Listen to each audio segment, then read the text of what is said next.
Hi everyone, and welcome back to the Shane Plays Out of the Abyss notes. So not Out of the Abyss, but Tomb of Annihilation. I don't know what I had going on in my brain, but this is a video series for Tomb of Annihilation, not Out of the Abyss, which is just kind of my run through of Tomb of Annihilation, D&D 5e adventure set in Chult, which is sort of a jungle continent. And it's also got a lot of connections to the Tomb of Horrors, which was a very famous and deadly module from way back in the day in early D&D. So for those of you that are returning viewers, thank you so much. I really appreciate your viewership. If you're new to this series, this is not an actual play, and it's not a blow-by-blow of everything that happens. What it is instead is sort of a summary of the campaign I'm running with notes on how to run it, and then also just DM, GM notes and thoughts in general, and I'll get into rules, clarifications sometimes, and that sort of thing. So if you're a new viewer, I'm glad to have you, but it's, I just want to let you know what this is. Now, these videos, I get a lot of great feedback, so they seem to be very helpful to people. So I hope you find them helpful as well. Okay, I'm going to put on my +3 spectacles of your feedback and or rules clarification, and let's see what viewer feedback we have from video number 10 when we were talking about Oralunga. I'm going to take these out. I don't need these in right now. That was for testing. Testing, I tell you. Okay, anyway. So Tony, who's been a previous commenter, and I don't know if you can hear my mice over there, but one of my mice is taking a drink, so I apologize for that noise.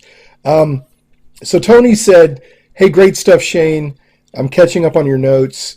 He said, "My group has had to take a planned break due to life happening, and I couldn't DM. Still not sure when I can get back to it, but, appreciate your videos." And that happens.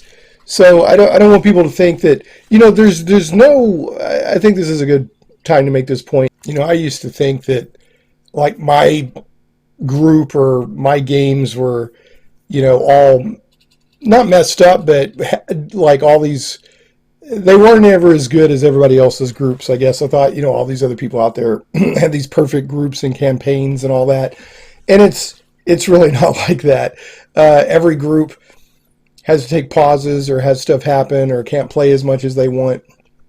So, Tony, I can't wait to hear when your game gets going again. And, that stuff does help. So if you're out there, if you're a DM or a player and you're frustrated because things have had to take a pause or things aren't going great in the group at this moment, role-playing games groups are made up of people, and people are, we're not robots. We have lives and stuff happens. So I think gaming groups, just like anything else in life, has ups and downs. But I think if everyone's dedicated to playing and having fun, it'll eventually work out. So there you go. That's me waxing philosophical for a moment. All right, let's see here. Daniel Bob said, "This is showing up in my feed literally the day that I'm prepping for my party to go to Oralunga. Thanks for the breakdown." Well, great timing. So I'm really glad that you found the video, and I hope it was very helpful, Daniel Bob. Okay, Troy Burnham said, "I think the people who think that the rules have to be exactly followed are the ones who started in 3rd edition because it has lengthy and more specific rules. To me, it has always felt like you had a dungeon facilitator, not a dungeon master." So there's a couple things in there to look at. One, I liked 3rd edition. It was a big change, from 1st and 2nd edition AD&D. It did. I guess it did have more rules and stuff like that to keep up with and for people to argue over and maybe rules lawyer about. I'll say this, however, and this is from a perspective of, I've been playing since the early 80s in various role-playing games. I think we the first edition that we play on, or the first version of a game that we play, we kind of imprint on that and compare everything else to it. So, Troy, I'm not saying that your first edition or the first edition of D&D that you ever played was third edition. I'm just using your comment as an example to make the larger point that, and I'm kind of an armchair historian on RPGs and games and that sort of thing. And, the more I study RPG history, it looks like there's always been, you read these old e-zine and fanzine and online forum posts and all this stuff, and there's always been this tension between people who want to follow the rules as they are and those who just want to more, well, let's just kind of do whatever and have fun. And I can't recommend John Peterson enough. I've had him on my show a couple of times. He's got Playing at the World. He has another book called Elusive Shift. He's got a blog, I think, called Playing at the World at blogspot.com. And if you're interested in that kind of thing, I really recommend checking it out because he really goes into the history and the philosophies and, people's discussions and all this stuff over how to play RPGs in the best way and all that. But anyway, I did think your comment was pretty funny about a facilitator, not a master. I've never thought of 30 that way, but I mean, that's valid. I could definitely see, people saying, well, boy, you had all these extra rules compared to previous editions, so you're just facilitating things. Okay, Voldemort said, great stuff as always. Well, thank you, Voldemort. I'm still putting your Out of the Abyss series to good use. Thanks for taking the time to do this. Yeah, I mean, it, as I've said many times, it can be hard for me to find the time to make these videos, but people do like them. And I get, probably out of everything I do, the most encouraging feedback. And people, I love when people are like, this is so helpful, this is so helpful. So I do like to do them. Now, I do have a Patreon for these videos, and that is, I'll put that in the show notes, but you can just look for, Shane Plays RPG D&D videos on Patreon. But again, it will be in the show notes on YouTube. You can click on that. And what I've done is I've said, if I get enough patrons for each level of support, I'll dedicate to a certain amount of videos. And at $25 a month, I'd say I'll do one video a month. Now, I'm a couple of days late on this one. I got a video out in February. Today's April 3rd, so this is my March one, and I'll get another video out before the end of April to keep up that one video per month kind of pace. But I think the next goal is if at $75, I'll guarantee 2 videos a month. So, I'm not saying give me money or I won't make these videos. I'm just saying, at certain levels of support, I will dedicate to make more of them. So, because I have, my podcasts I do blog stuff. I've got a lot of other things, but I do want to keep making these videos. So, okay, Brandon John Kemeny, I hope I'm saying your last name right, Brandon, said, I made my way throughout most of your Out of the Abyss campaign notes series last year and am dipping into this one for the first time here. Glad to see the +3 glasses gag is still going. Woohoo! You got a compliment. So they're all happy. They're like, but it's not a gag. These really are +3 glasses of viewer feedback and or rules clarification. I fought the Jabberwock and at the pinnacle of the highest peak in the 9 realms for these +3 spectacles. No, anyway, I'm glad you like the gag. I like corny stuff like that, so I'm glad you get a kick out of it. All right. What's this? Oh, they said thank you. Thank you for the compliment. All right. He says, Brandon goes on to say, I haven't run a module in a long time because I prepped Out of the Abyss and still have it ready because of your notes on that. Planning on running it with my family at some point. That's so cool. I love it when I hear about families playing D&D together. Would you suggest Out of the Abyss of Tomb of Annihilation as a better campaign to introduce my wife and family to D&D? She's playing a Triton sorcerer. Would likely play with her brother and his wife. You're a legend, dude. God bless. Okay, so man, that's such a nice compliment, nice comment. I mean, there's a lot of larger YouTube and podcaster personalities out there. But hey, man, if somebody wants to call me a legend, I'll take it. Thank you. That was a very nice comment. That really, when we get genuine comments like that, people on YouTube or whatever, it does lift. We're like, hey, that's really cool. And it gives us a little more energy to want to keep going. So thank you, and God bless you in return, Brandon. So what I said in return is verbatim. On the response, I said, thanks for the very nice compliment, and I mean it. And it's hard to choose between Out of the Abyss and Tomb of Annihilation as campaigns to introduce, not just campaigns of generals, but to introduce people to D&D with. Out of the Abyss is very sandboxy and has a lot of moving parts and NPCs and that stuff, while Tomb of Annihilation can be very lethal in some parts. Personally, if it were me, any campaign can work. A DM can make any campaign work. But for new players, I think that maybe I would use the Lost Mine of Found Delver from the starter set. I enjoy that campaign. It's specifically designed for dungeon masters and players to learn either D&D in general or 5th edition. Or you might want to try Storm King's Thunder. Best I can tell, that one's kind of a very meat and potatoes, more standard type of adventure. And they've there was a dual, when it first came out, you had Tyranny of Dragons. I think there were a couple of modules together as the Tyranny of Dragons storyline, and the feedback evidently was, when that initially came out, was it might be too difficult at parts, but they put out a revised version of it, so you might want to check that out. And then the D&D Essentials Kit. Now there's a D&D Starter Kit and a D&D Essentials Kit. I feel like a mime. Anyway, D&D Starter Kit, D&D Essentials Kit, and the Essentials Kit has an adventure for it that I have not played, but it's designed to introduce people and get them playing D&D. So you might want to check that out. And then Brandon also said, I'm going to go back and check out the start of the series, see if I can catch up. I think you will. I'm putting out roughly a video a month that covers more than one session. This is number 11.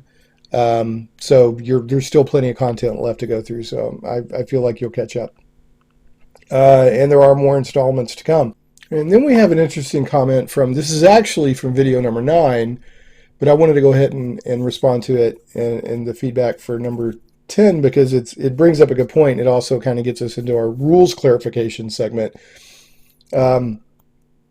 Ericoker, I hope I'm saying that right, posted and said, for rules clarification, there is a Shield Guardian amulet magic item whose description says that a creature attuned to the amulet can attempt a DC 20 Arcana check to reactivate its corresponding Shield Guardian when the amulet and Shield Guardian are within 10 feet of each other.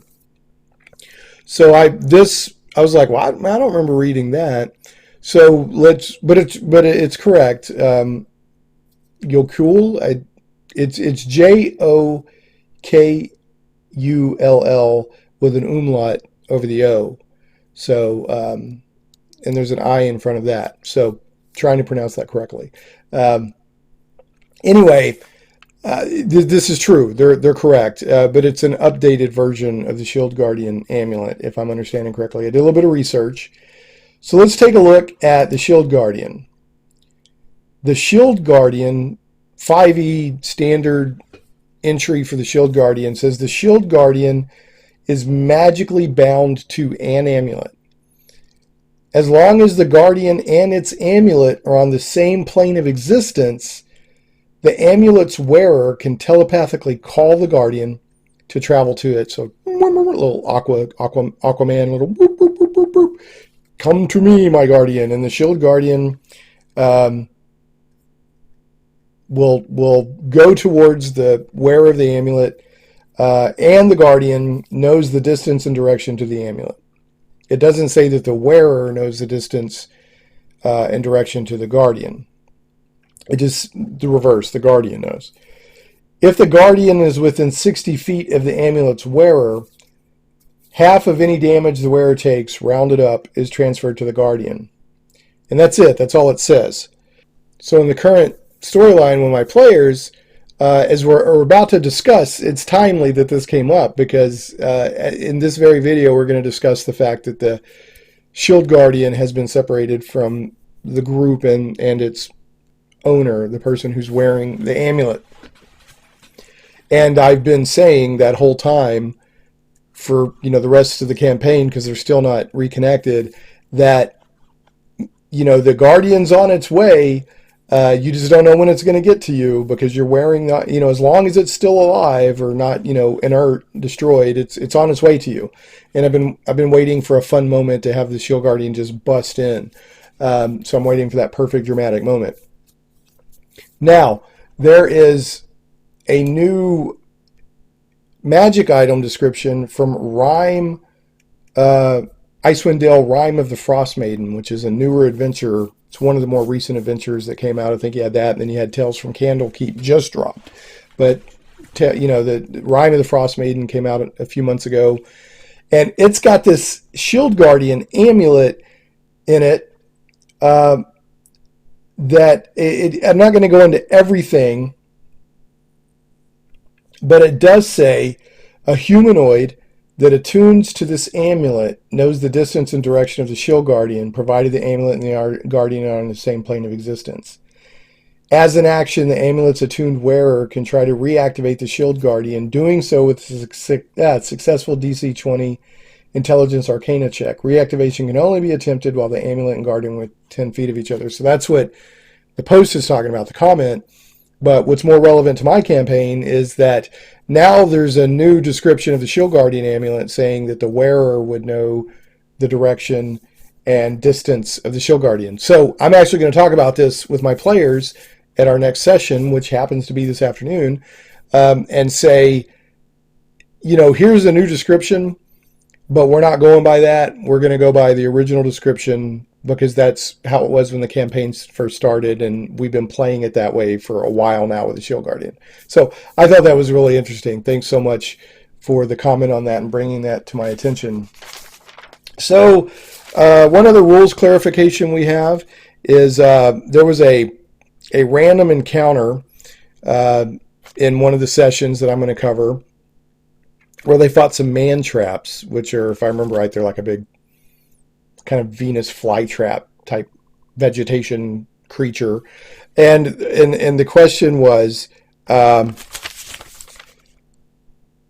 casting burning hands from inside the man trap, does the PC take flame damage? And so here's like burning hands, you're like, oh, you do the little whatever. There's a special little, I don't know, burning hands, I'm gonna go. And a flame, a fan of flame kind of shoots out in an arc in front of the caster. And the caster normally doesn't take damage. But if you're in an enclosed space and you unleash flame, you're trying to hurt the man trap, try to kill it, whatever, so you can go out. But where's all that flame going? So by the rules, I don't think that you would definitely take damage. But, if a DM wants to rule that they would take a little bit of damage, I don't think there's anything wrong with that. I honestly can't remember how I ruled in this situation. But were I to rule right now, they can't make a dex save to try to get away from it. So I would just probably have, if you're in an enclosed space and you cast a lot of flame out of your hands, I'm probably just going to have you automatically take half damage. That's probably what I'm going to do. And then the man trap's going to take full damage because, it's from inside it. It can't try to dodge out of the way or anything like that. So that's how I would rule on that. And that's it for, let me double check. I'm pretty sure that's it for viewer feedback. Yes, that's it for viewer feedback. Thank you, everybody, for your comments. That's also it for rules clarification. So I'm going to take off the, what? No, this, you can't see now. Now they think they're the star of the show and they want to stay on. But see, I don't like to keep them on because see, then you get monitor reflection. I guess if I'm always looking down like this, it's not a problem. But if I'm looking up like that, then you do. So sorry, guys. Okay, See, they got a big head now. But I do like the guy. Okay, so let's get to recapping the most current session, which is where they have gone to Kir Sabal. Okay, Kir Sabal. This is a very interesting location, and it's also an important location to this campaign. I think, as written, it's an important location to the campaign, and then as I'm using it, it's an important location to the campaign, because it's one of the locations where they can develop pretty important allies, and then B, it has information about Omu, and Omu is going to figure very prominently, the lost city of Omu, before the campaign ends. It's like the last big thing that the players will do before they go into the Tomb of Annihilation. So anyway, just keep that in mind. Now, at the end of the last session, they had the players had met with the Guardian Naga of Orlunga, and she had teleported them at the end, said, I'm going to send you somewhere where you can get some help, and teleported them to Kir Sabal. So that's where we're at. And the Shield Guardian did not come with them. Okay, the Shield Guardian did not teleport with them. Because if I remember right, it was down at the base of the ziggurat. And if I remember right, even the player had taken the amulet off to keep the Shield Guardian from trying to bash its way up through all those weird magical traps and stuff and challenges. So here's what they find when they arrive at Kir Sabal. At Kir Sabal, I don't know if you can see that artwork or not. It's a monastery up on a mountain, and the original occupants of the monastery are no longer there, and the Ericoker have taken it over. And the players teleport to the bottom of a cliff looking up at Kir Sabal. So an ancient monastery, and this is on page 68, 69, I think it goes through, let's see here. Yeah, I think it goes through page 72 of the Tomb of Annihilation book, Annihilation book. An ancient monastery overlooks the jungle from its perch on the cliff of a tall plateau. Stone steps and rickety walkways connect the various buildings, the lowest of which is 500 feet above the ground. And that plays in a later session in our campaign, where we have to determine how far somebody might fall. The main building has a circular maze-like symbol carved into its crumbling facade. Every few minutes, birdfolk either land at the monastery or launch themselves from its balconies and take to the sky. So,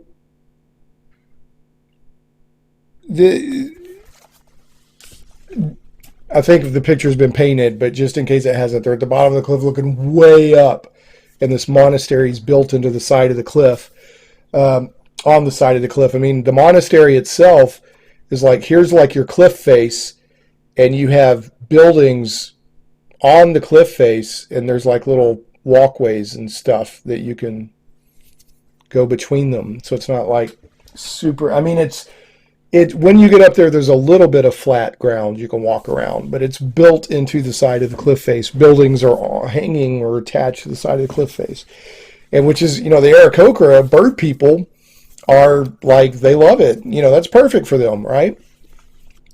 Another thing to remember is if you went to Firefinger, there was an Ericoker that the players have an opportunity to rescue, which could be a possible, help with an inn with the Ericoker that live here.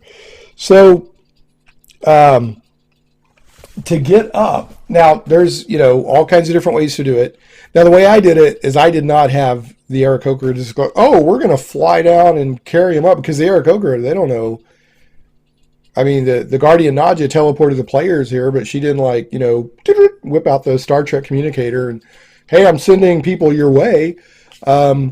Nothing like that was going on. So the Ericoker are like, why are these people down there? So they're not going to fly down and get them. Now, it does say Kir Sabal, and it's two different words, Kir space Sabal, separate word Sabal, Bal.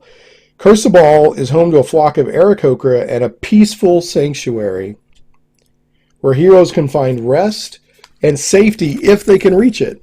This is, I think this is just a fun little moment. If you just want to hand wave it and get them up there, or how we go. And remember, the way I did it with the Guardian Nadja teleporting them here was not by the book. Technically they should have traveled here, but I wanted to kind of speed things up. But they can find rest and safety here if they can reach it. And the Ericoker are also sheltering the last human descendants of the royal line of Omu. Omu used to be like the capital city, royal city, whatever, on Chult. If the characters eventually liberate Omu from the evil possessing it, the royal line can be restored. Originally, the monastery structures could be reached by ascending a path that combined natural stone ramps, steps cut into the cliff face, and wooden walkways built onto the cliff. So that's from the bottom of the cliff up. Okay. The ramps and steps are still mostly intact, but the wooden walkways are rotting or missing entirely in many places. The Ericoker don't need them and have no reason to repair them. To reach the monastery from the ground, a character must make 3 ability checks. Each time a check fails, the character must choose between either taking 10 or 3d6 bludgeoning damage from a fall, or gaining 1 level of exhaustion, which means disadvantage on further ability checks. The 3 ability checks are as follows. They need a DC 15 strength athletic check to climb around the gaps in the walkway. They need a DC 15 dexterity acrobatics check to cross wide gaps in wooden walkways by jumping along oddly spaced support beams. And they need a DC 15 wisdom perception check to spot rotted planking that won't support weight. The climb takes 1 hour plus 10 minutes for every failed ability check. Unless characters make the climb invisibly, and if they make it invisibly, I would make the checks harder, personally, because you can't see yourself with your... Can you see yourself? I need to go look that up. I know I've done that as a rules clarification before. Huh. Scratch that. Forget I said that. Unless characters make the climb invisibly at night or during a rainstorm, it's impossible to reach the monastery without the Ericoker knowing they're coming. So they're like, there's people coming. Yep, people coming. Yep, people coming. Just waiting that hour for them to get up there. And if I remember right, my players all made it, but there were a few failed checks, and there was a different amount of time and when people arrived. And so you had some players arrive and the Ericoker were there. And then, they're trying to talk with the Ericoker or whatever. And then you also had players showing up after that. It's kind of staggered. So let's talk about the Ericoker real quick. They are actually the very first listing. Oh, they're happy. They get to get... Yeah, okay. Yeah, I'm finding a reason to use you. So they are... they're only... CR 1/4, so they're only dangerous, I guess, in large numbers. However, they tend to be, not tend to be, they're listed as neutral good, although it's interesting to note that the leader of this group of Ericoker is actually lawful neutral. We'll get more of that here in a second. And they only speak Orin. So, at least there may be other supplements. I always, when I give this stuff out, I almost always just go by the basic rule books and whatever adventure I'm working out of. So if there's some supplement that's come out later, it was Ericoker or it was a playable race or something like that, I usually won't refer to that. This is by the monster manual. So, and they're basically good, aligned, and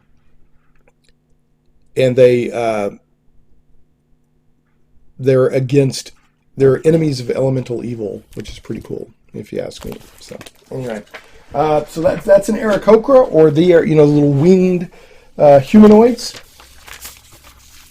Sorry, I got it. Yeah, okay, I guess it's accepted its fate in life now. It's not struggling so much. So, 56 Ericoker live in Kir Sabal in 12 nests, quote unquote, or extended family groups. About a third of the Ericoker population are juveniles. The rest are adults split evenly between males and females.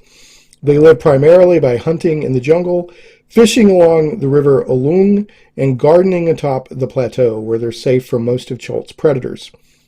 The leader of the community is an incredibly old aarakocra named Ashara.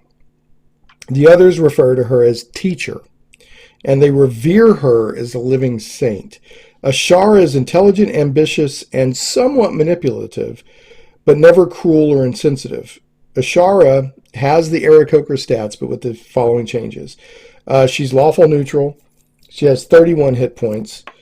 She has an intelligence 14, wisdom of 17, following skills history +4, insight +5, perception +7. She has spell casting, and her spells are listed on page 69 here. She speaks Orin and Common, which will help. And she has a challenge rating of 2. And she's a 5th level spellcaster. Okay, so you know what you really want to do is read up on how the Ericoker live in their monastery. You know, it talks about how they lead ritualistic lives. There's a certain there's Ericoker that are in the main monastery, and when they're in there, they paint up their beaks and stuff, and they do paintings and carvings or whatever inside the monastery. So they lead ritualistic lives and follow strict rules of behavior laid down by tradition and the teacher, which is Ashara. To a large extent, the rules and rituals have taken on a life of their own, irrespective of any religious observance. Okay. There's also, there are 2 human children here, Cholton children. And they are, there's a girl who's sort of a tween, she's 17. So 17-year-old Princess Muaxin, and there's stats for her and her little brother in the appendix in this book. She's the primary heir to the Fallen Kingdom, and she and her 6-year-old brother Na are guests of the Ericoker, although wards might be a more accurate description. Their great-grandmother, Napaka, was the last ruling queen of Omu. Their father, Omek, died in a fall, and their mother, Razan, was killed by terrafolk. The Ericoker aim to protect the young royals and their progeny, if necessary, until the evil in Omu is banished. The Ericoker say that they're doing this solely for the future of Cholt, but Ashara secretly hopes that the Ericoker will be elevated to key roles in any renewed Cholton kingdom, if and when it comes about. Okay. So this is important to remember. Muaxin, the 17-year-old princess, is vain, headstrong, and impatient to claim her throne. She doesn't take kindly to backtalk and is accustomed to speaking to anyone except Ashara without condescension. In her view, she's already queen of Cholt. The rest of the world is at fault for not acknowledging that. Unfortunately, the princess's whole life has been sheltered at Kir Sabal, so her understanding of the world beyond the monastery is woefully, almost comically narrow and distorted. She never refers to other kingdoms as anything but principalities or holdings, for example, the holding of Waterdeep, the Principality of and she believes that the other rulers of Faron would send thousands of soldiers to her aid in a matter of days if they are aware of her need. And she's certain the merchant prince of Port Nyanzaru will welcome her return and gladly hand over rulership to the city to the rightful monarch, etc., etc., etc. Muaxin believes she can garner widespread support to repopulate and rebuild Omu by retrieving a symbolically significant yet long-lost treasure called the Skull Chalice of Chagakher. See Chapter 5. If the characters claim to be headed to Omu, she urges them to find the chalice and return it to her for the good of Cholt. If the characters want something more, she offers her money, etc., etc., etc. So although the Ericoker treat her well, Muaxin is lonely. The only other human in Kir Sabal is her brother. Consequently, the princess is likely to fixate on one of the adventurers as a potential romantic partner. This attachment will be powerful, fiery, and jealous, and Max 1RA is accustomed to getting everything she wants. So she's also a fledgling warlock. So the little brother wears a bird, an Ericoker costume he made himself and pretends to be one of the bird folk. He is uncommonly studious and bookish for a 6-year-old boy. He is polite, deferential, and speaks softly with a wisdom beyond his meager years. Na would laugh and then be aghast if anyone suggested he would make a better monarch than Muaxin RA. So that kind of sets up some of the dynamic here.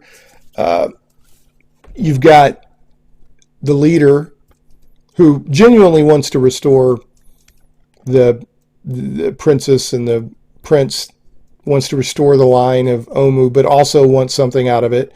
She's not evil or mean, but she will be manipulative if she needs to be. She also wants to protect, talks about in the book, Muaxin RA from truths about the world that she's not ready to hear yet. So, you know, if the players are like, want to educate her real quickly on the challenges that she's really up against, teacher will try to interfere with that if she can. And then you also have this dynamic, and we played this in our campaign, of they don't get a lot of human visitors or humanoid. I mean, they get Ericoker or humanoid, but they don't get a lot of human appearing or closer to human appearing visitors at Kir Sabal. So Muaxin RA, she's 17. You know, she's not 12 or something like that. You know, she's very likely to develop a romantic interest in one of the party members if they appear to look more like her than a Ericoker. And we had a human in our party, and she did that. Now, in today's climate, it's a very sensitive climate on how this kind of role play is handled. You know, back in the day, it could go 800 different ways and nobody would bat an eye. These days, you need to be very sensitive on how you handle that. So, you know, I played it so that she was obviously very interested, trying to set up clandestine meetings and, you know, romantic stuff and everything. And the player who was playing a human male, you know, was very like, whoa, how do I get out of this? And you know, I set up a couple of uncomfortable situations for him to get out of. Not uncomfortable like explicitly sexual or, you know, taking advantage of somebody or something like that. But like, he's like, I really don't want to get caught right here talking to her, because she would show up like, well, literally while he's sleeping, you know, and waking him up and stuff like that. So, but again, be very, you know, the expectations, the attention that people pay to types of role playing now. You know, people being very sensitive to sexual issues and consent issues and that sort of thing. You know, just be very, very cognizant of that, how you play that out. So in this, one other thing you need to be aware of is that Ericoker and gargoyles are like natural enemies, or at least here in Chult, they're, you know, enemies. And it says, there's a sidebar on page 70, says the gargoyles of Omu and the Ericoker of Kir Sabal are bitter enemies. Ericoker's scouts watch over the distant city, and their brazen intrusion annoys the gargoyles. Once in a while, gargoyles follow a patrol back to Kir Sabal and attack the monastery. If this happens while the characters are visiting Kir Sabal, the Ericoker appreciate whatever help the party can provide. The attacking force consists of 10 gargoyles. If 6 or more are slain, the rest fly back to Omu. And I had that happen. I thought, because the previous session and a good part of this session were role play, you know, or solving puzzles. How do we get up to the top of Oralunga, the ziggurat, and talk to the guardian Naga? And then, you know, then they come here and they climb and they get up there, and then they're, you know, one of the players having to cast tongues so they can communicate. So there's a lot of role play, a lot of narrative. So yeah, I had, you know, while they were trying to feel each other out, and the Ericoker, like, what's up with these people? I had gargoyles attack. And so not only did that brings some combat in, which is always fun. But it also helped establish, that the players helped the Ericoker, and that helped kind of warm things up. Another thing that helped warm things up is that, they mention, they finally get a chance to mention that the Guardian Naga sent them, and that warmed things up as well with the teacher. They didn't mention that to the regular Ericoker, but the Ericoker, after the fight and after they talked for a while, climbing up the cliff, they said, okay, we're going to escort you. They were not hostile, but not super friendly, where we're going to escort you to our leader. And they took the group to meet with teacher, and, so ask them their business. And another thing to point out in the gargoyles versus the Ericoker is that the Ericoker are a great source of information on the current state of Omu. In fact, later in the campaign, I had teacher give the players a map, an overhead map of Omu, because they constantly fly over it, and the gargoyles kind of protect it, and there's a lot of bad, nasty stuff going on there. But the Ericoker are a good source on, the current state of Omu. But I had the, teacher was not going to fully trust or help the players until she could make sure that she could trust them, because she's got a lot riding on this. So they met with Ashara, the teacher. They were escorted to talk to her. She invited them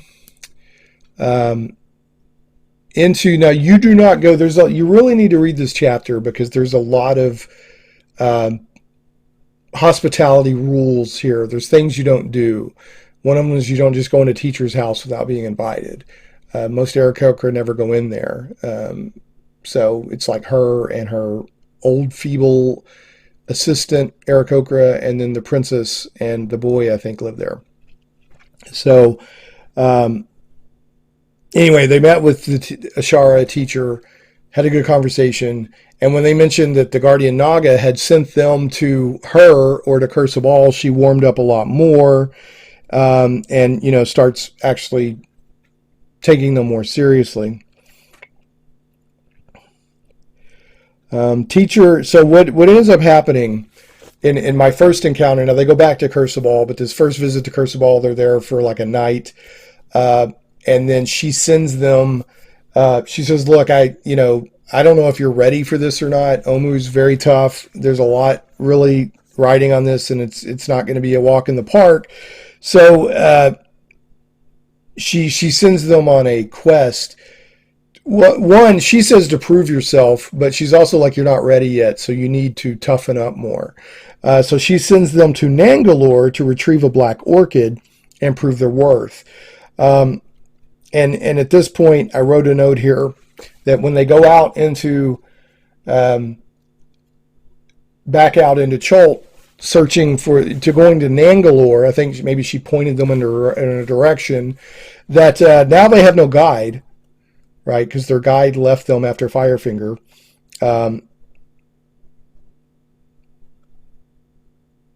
Or did leave them after fire? No, she did not accompany them from Oralunga. She took them to Oralunga, but did not. She stayed down at the bottom and did not come with them, or was like there it is or whatever. She did not come with them to Kir Sabal, so they no longer have a guide. So now they have to start using the navigation rules from, I think, chapter 2. And as they went back out at the end of, I think there were 2 sessions at Kir Sabal is when they fought the man traps. So, my main Kir Sabal, you just remember it's an interesting location. It can be kind of a rest place, kind of a occasional haven for the players.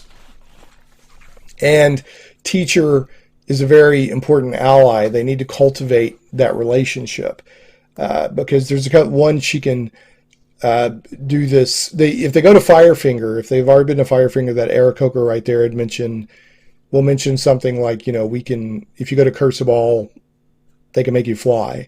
So there's a ritual she can cast that will give the characters flight. So when they're ready, they can just fly to Omu, which will save a lot of time. So that's one of the things they can do there. You know, and you've also got the interesting role-playing aspects with the princess and the prince.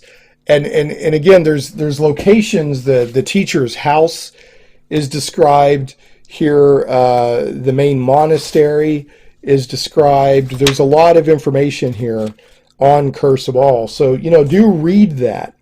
There's a lot of things here. And yeah, this ritual that Ashara can cast is the Dance of the Seven Winds.